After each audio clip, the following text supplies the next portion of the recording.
ये विधि जो मैं आपको एक कहानी के थ्रू बताने जा रहा हूँ, ये कई हजार साल पुरानी और बेहद गुप्त है और बड़े बड़े ऋषि, मोंक और मुनियों के द्वारा प्रयोग की जाती थी। इस वीडियो का एक एक शब्द ध्यान से सुनिएगा।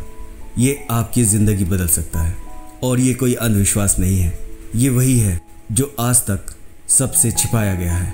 इस वीडियो को आप अपने सभी जानने वालों को शेयर करें, जिससे आपको भी इस कर्म का श्रेय प्राप्त हो सके। तो आइए मेरे साथ जानते हैं उस विधि को। यह बात तकरीबन शुरुआती 40 के दशक की है।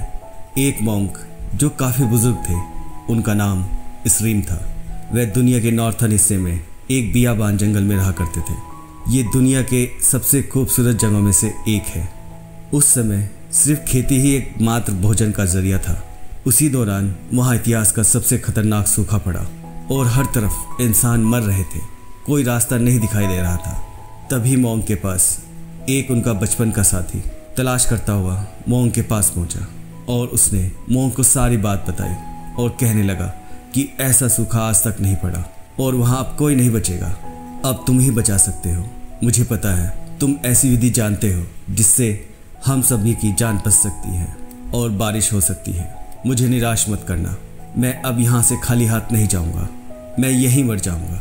मोंक सोच में पड़ गए और थोड़ी देर बाद मोंक ने कहा, ठीक है, मैं तुम्हारी मदद करूँगा। मोंक उठे और कुछ दूर जाकर खड़े हुए और हाथ जोड़कर कुछ करने लगे।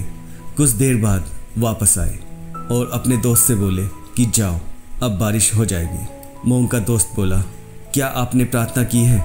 मोंक बोले, मैंने कोई प्रार्थना नहीं की है।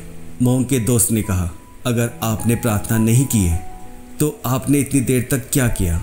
मोंक ने कहा, अगर मैं बारिश के लिए प्रार्थना करता तो बारिश कभी नहीं होती, क्योंकि जब हम कुछ मांगने या पाने के लिए प्रार्थना करते हैं तब हम ये सिद्ध कर देते हैं कि वो चीज़ वहाँ नहीं है और ना चाहते हुए भी हम उस स्थिति को मजबूत बना देते हैं जिसे हम बदलना चाहते हैं। मोंक बोले, यह एक गुप्त विधि है। मोंक का दोस्त बोला, क्या किसी इंसान की जान से ज़्यादा कीमती है ये?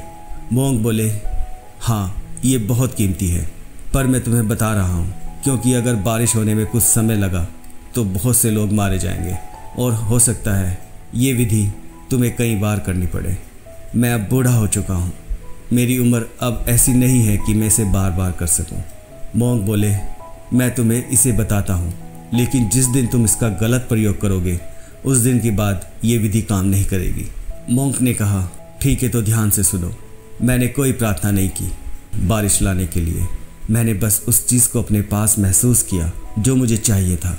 मोंक के दोस्त बोले, मैं समझा नहीं, आप ठीक से बताइए, आपने कैसे किया?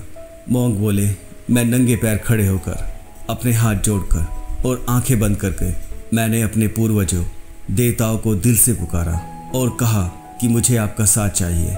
और मैंने बंद आंखों से देखा कि मेरे गांव में बहुत तेज़ बारिश हो रही है।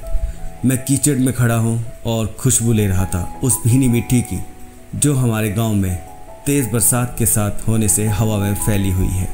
गांव के सारे खेत हरे भरे हो चुके हैं। सब लोग झूमकर बारिश में नहा रहे हैं। मैंने पानी की उन बूंदों को अपने ऊपर गिरते हुए महसूस किया। मैं ऊपर से नीचे तक बारिश में भीग चुका हूँ।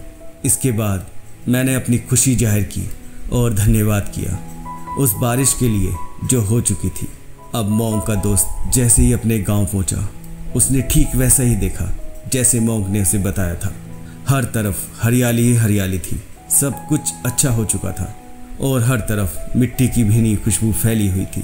मोंक के दोस्त ने वहीं खड़े होकर अपने पूर्वजों और मोंक का धन्यवाद किया और खुशी जाहिर की। अब आप समझ गए होंगे कि जब आप किसी चीज़ को मांगते हैं तो आप ये सिद्ध कर देते हैं कि वो वास्तव में नहीं है, लेकिन जब आप उसे दिल से महसूस करते हैं और उसके लिए आभार प्रकट करते हैं तो वह वस्तु आपके पास वास्तव में होती है, क्योंकि अब ये आपके पास है। अगर आपको ये वीडियो पसंद आया हो तो लाइक करें और इसी तरह की वीडियो पाने के लिए सब्सक्राइब करें। साथ देने के लिए दिल से धन्यवाद। Thank you guys.